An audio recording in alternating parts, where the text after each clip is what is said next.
nerve agents, spy swaps, poisonings in genteel English towns, tit-for-tat expulsions of diplomats, relations between the UK and Russia strained.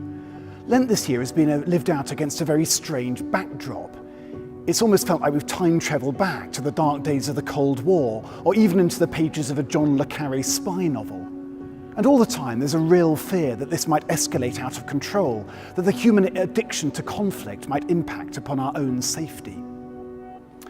It's no surprise that it was similar political shenanigans that put Jesus to death. I'm in Blackburn Cathedral, and just behind me you can see John Hayward's amazing depiction of the crown of thorns, something which reminds us of the cross.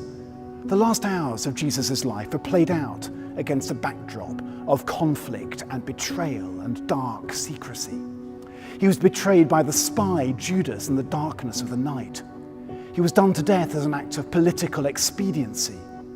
He was crucified as a pawn in a game between competing powers.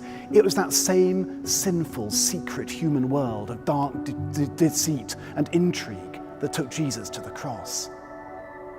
But at Easter, the tomb is empty. The body is gone. At Easter, we rejoice because human sin and darkness had no power to hold him. As the women peered into the empty tomb, they weren't just seeing the absence of a body, they were witnessing a whole new way of being human. And in contrast to the darkness of human sin, this new way is going to be all about light and transparency and honesty. The signs are there in the scriptures. The empty tomb dazzles with the light of angels. The broken community of disciples is mended. Jesus shows himself openly. The past is forgiven. The joy causes grown men to run as fast as they can to share the good news with everybody.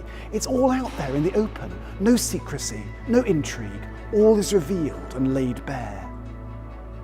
This wonderful resurrection gives us, first of all, a promise. Jesus has overcome sin and darkness and conflict. Those things have been put to flight. They can't last. Now, even in times of suffering, we know for sure that love has triumphed, and one day that love will be fully revealed in all its fullness in the glory of Jesus. But the resurrection is more than just a promise. It also gives us a purpose, because those who follow Jesus are called to live that future promise now. We're called to be role models of the new humanity, showing the world the light of Christ as we make a stand for peace, as we give a voice to the poor, as we labour for justice, and in our own lives, as we act with transparency and honesty. The tomb is blown open, and all the world can see a new creation. This Easter, we rejoice in the triumph of Christ over sin and darkness, and we respond by living that new creation now. Rejoice then to be children of light. Alleluia, Christ is risen.